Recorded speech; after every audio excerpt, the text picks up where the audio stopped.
The bitterest pain is not born of rejection, but of the inability to see yourself truly. Inspired by Schopenhauer. Too many times, the fear of rejection has become a prison, one built not by the actions of others, but by our own inner doubts and insecurities. We often assume that when someone doesn't choose us, it is their judgment of our worth.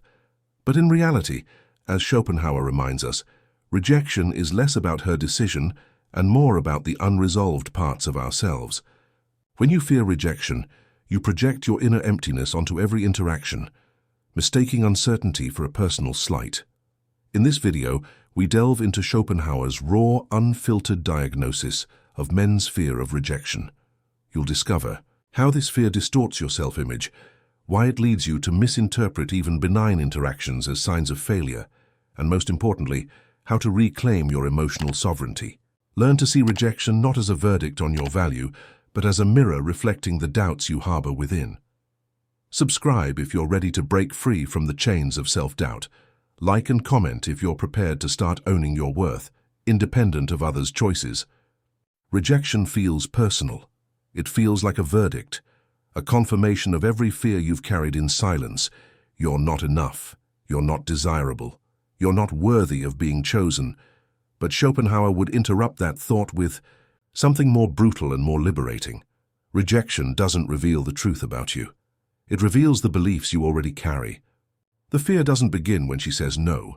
It begins long before, deep within the cracks of a man who still thinks he needs someone else's validation to feel whole. That's why some men break over minor rejections. A woman not texting back, a date cancelling, an opportunity lost, and suddenly their entire emotional state collapses. Not because the moment was truly devastating, but because it exposed a deeper truth. They've outsourced their sense of worth to external affirmation. And when that affirmation is withheld, they fall apart. Schopenhauer would call this suffering by illusion, expecting the outside world to confirm what you refuse to cultivate inside. The fear of rejection isn't just about not being chosen, it's about being seen. Because when you put yourself out there, you reveal parts of yourself you'd rather keep hidden. Vulnerability, desire, hope. And if someone turns away, it feels like they've rejected not just the moment, but the whole of you. But here's the truth. They didn't see the whole of you. They saw a fragment, a glimpse, a surface. And what hurts isn't their choice. It's your projection. You made her opinion a reflection of your value. And Schopenhauer would say, that's not love. That's dependence disguised as desire. This is why men fear rejection so deeply. Because it threatens the identity they've built around being accepted, around being wanted, around being enough. And instead of confronting the wound directly, they hide behind avoidance. They stop trying, they stay silent. They call it being chill or waiting for the right moment, when in truth, it's fear masquerading as strategy. Because the pain of a potential no feels more unbearable than the slow death of never stepping forward at all. But here's where the shift begins. The moment you see that rejection is never about your value, it's about your clarity. When someone turns away, they're not erasing you. They're revealing that they don't resonate with what you offered in that moment. That's not humiliation, that's information. And when a man begins to collect data instead of wounds, he starts to grow. He starts to see rejection not as an attack but as a redirection. Not as proof he isn't enough, but as evidence that he was bold enough to show up. Schopenhauer would argue that much of our suffering comes from mistaking our will for reality. And the fear of rejection is exactly that. You will someone to want. And when they don't, you assume something is broken. But nothing is broken. The only thing breaking is the illusion that your value ever depended on their approval. And once that illusion dies, a new kind of freedom is born. Not the freedom to be accepted, but the freedom to stand alone and still feel whole. Schopenhauer believed that man's greatest suffering stems from his dependence on the outside world to confirm his inner worth. And nowhere is that dependence more exposed than in the face of rejection. The man who lacks self-definition waits for others to tell him who he is.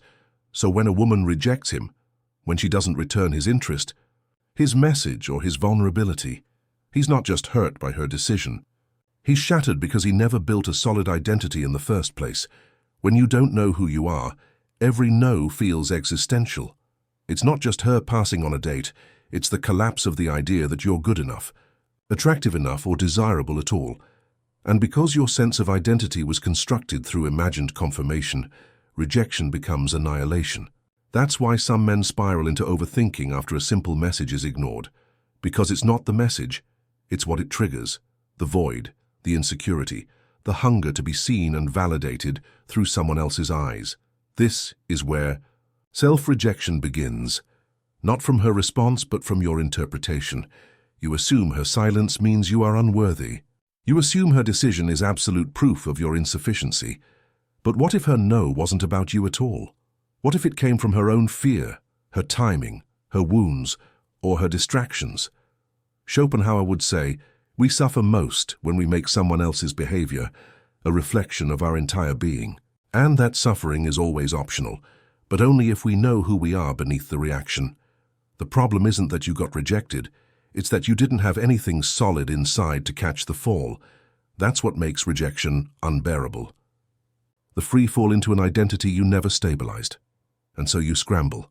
You try harder, you text again, you get angry, or worse, you internalize it. You begin seeing yourself as a man who always gets rejected, a man who just isn't chosen.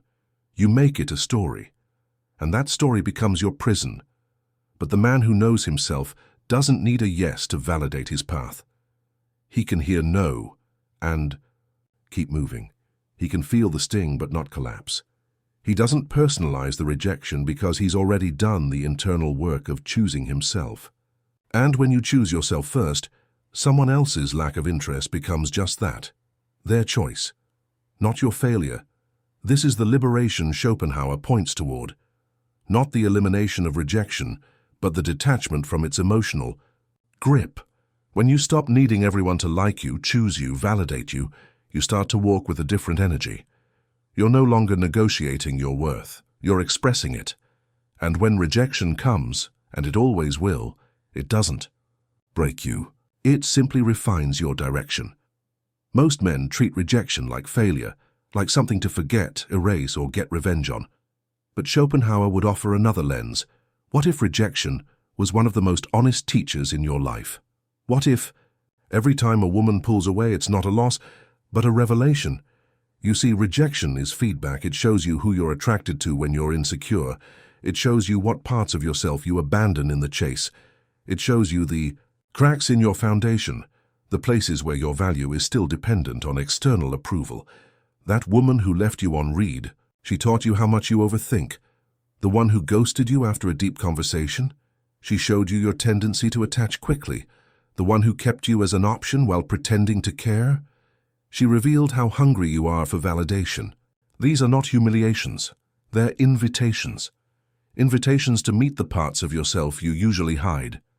And if you're brave enough to look, to feel, to process, not as a victim, but as a witness, then every rejection becomes a portal to greater clarity.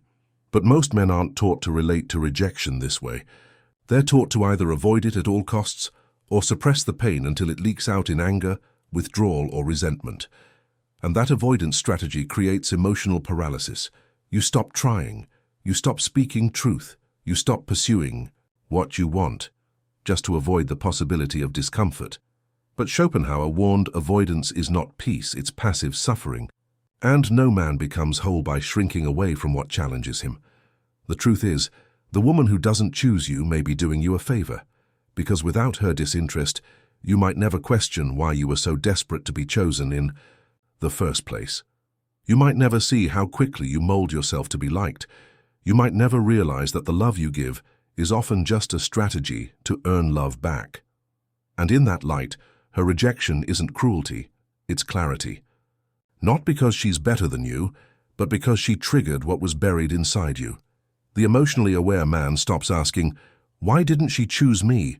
and starts asking, "Why did I need her to?" He examines the moment without blaming her or hating himself. He extracts the lesson. He sits with the pain. And then he rises, stronger, clearer, less reactive. He no longer chases women to feel alive. He no longer panics at silence. He no longer crumbles under a no. Because he no longer sees rejection as a judgment of his worth, but as a compass for his growth. This shift changes everything, because now every interaction is a win. Either it flows or it teaches. Either it connects or it exposes a blind spot. But it never diminishes, it never defines, it never owns you. And that, Schopenhauer would argue, is what separates the man ruled by the will and the man who finally sees reality without illusion. Most men see rejection as a closed door, but Schopenhauer would say, what closes in one direction opens something else in another, if you're willing to look beyond your disappointment. When a woman says no, you assume it's the end. But what if it's not rejection of you, but redirection to your real path? Because often the women who reject you were never aligned with your mission, your peace, or your deeper self. You just couldn't see that, because your will was louder than your wisdom. We've all been there, convinced that this one was different, that she was the exception, that she saw you, but what you thought was connection was often projection. You didn't want her. You wanted what she represented, acceptance, wholeness, arrival. And so when she pulled away, it felt like a part of you was taken, but that part wasn't hers to begin with. It was your unmet need. And Schopenhauer would say, you don't suffer because she rejected you. You suffer because you gave her a piece of you that was never hers to hold. This is why rejection can be freeing. It clears the fog. It shows you where you've been pouring energy into illusion. And once the fantasy dissolves, so does the emotional bondage. You no longer wait for her texts. You no longer replay conversations. You no longer live in imaginary futures. You come back to presence. You come back to self. You start asking different questions, not why didn't she want me, but why did I want someone who wasn't emotionally available, spiritually aligned, or even deeply interested? That's when your standards begin to change. You stop chasing women who confuse you. You stop over-investing in situations that drain you. You stop interpreting silence as a puzzle to solve. Instead, you listen. You move on. You protect your focus, because now you see rejection not as a wall, but as a filter, a way to protect your path from energies that don't match your purpose. And that shift from wounded to wise is where real masculinity begins. Most men try to avoid rejection by being agreeable, passive, or silent. They try to be likable instead of real. They try to fit in instead of stand firm. But the man who fears rejection the least is the one who gets rejected the least, because his energy is clean. He isn't grasping, he isn't begging, he isn't trying to prove anything. He simply shows up, honest, grounded, and unattached.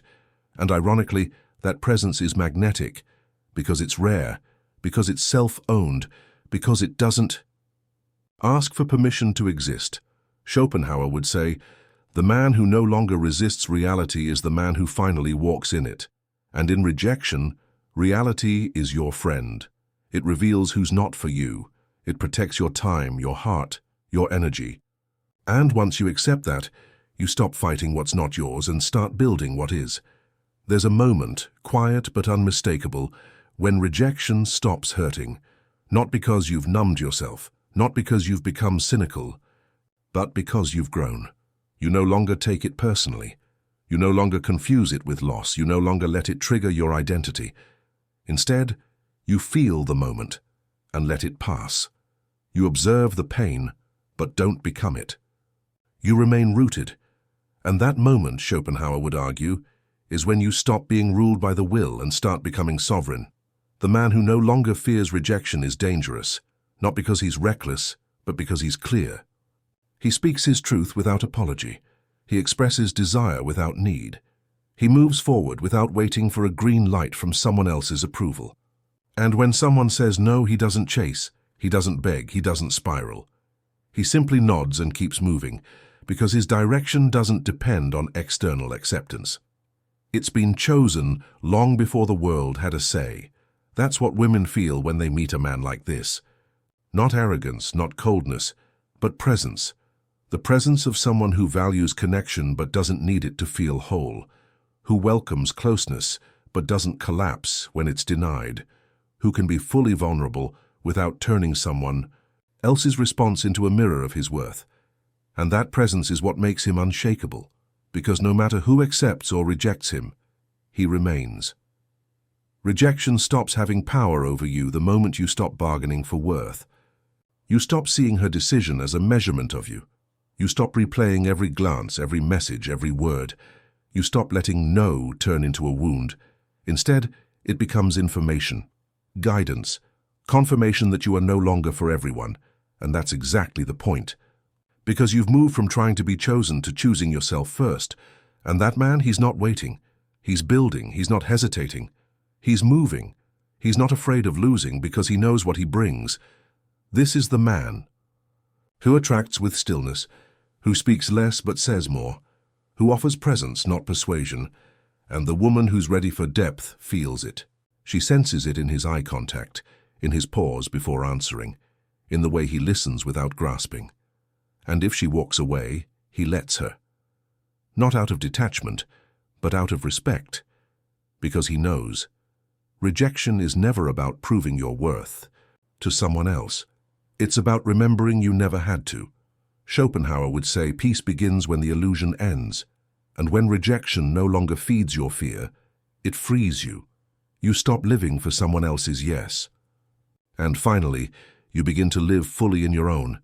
You thought rejection was about her, about what she saw in you or didn't see, about the message she left unanswered, the glance she didn't return, the moment she pulled away. But Schopenhauer would tell you rejection has never been about her. It has always been about you and what you attached to her reaction, what you needed her attention to mean, what you demanded her interest to validate. And the deeper truth, you were never afraid of her walking away. You were afraid of what her absence would say about you. But here's the thing, most men never realize her no didn't reduce your value, it revealed your wounds. It surfaced the parts of you still unclaimed, the identity still dependent, the confidence still conditional. And that sting, that deep ache in your chest, it was never caused by her disinterest. It was caused by your own disconnection from your purpose, from your center, from the version of you that doesn't need to be chosen in order to feel real. So let's be honest. How many times did you fantasize about her interest? How often did you rehearse conversations in your head just to avoid rejection? How many moments did you stay silent when you wanted to speak simply because you feared being denied? Schopenhauer would say, that silence wasn't wisdom. It was self-abandonment dressed as strategy. Because you didn't want truth, you wanted approval. And every time you let that need lead, you betrayed something deeper in yourself. But that ends now. Because the man you're becoming no longer builds his identity on being accepted. He no longer ties his confidence to someone else's emotional weather. He no longer chases connection from a place of lack. He steps forward, not to be validated, but to be honest.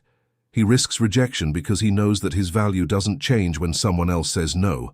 And when that clarity clicks into place, everything changes. You start speaking cleaner, walking straighter, choosing differently. You stop tolerating flaky energy. You stop negotiating your truth. You stop shrinking around someone else's uncertainty. You no longer think of rejection as a wound. You see it as a filter, a way of protecting your time, your energy, your future. The wrong woman stepping out of your life isn't loss, it's alignment. The silence you once feared becomes space to listen to your own voice. The indifference that once crushed you becomes the permission to focus on what actually sees you. And the pain that once broke you, it becomes the proof that you've grown. So the next time rejection finds you, and it will, don't panic. Don't plead. Don't rehearse your worth for someone who didn't ask for it. Just pause, breathe. And remember, you don't need their yes to walk with power. You don't need to be chosen to choose yourself. And you don't need to be wanted to be worthy. Your value was never up for debate. It was just waiting for you to remember it. Subscribe if you're ready to face rejection without fear and lead from wholeness, not hunger. Like and comment if you're done shrinking for people who were never big enough to hold your truth. Because the moment you stop fearing rejection, you stop chasing love from the outside and start becoming the man who no longer begs to be seen. He simply is.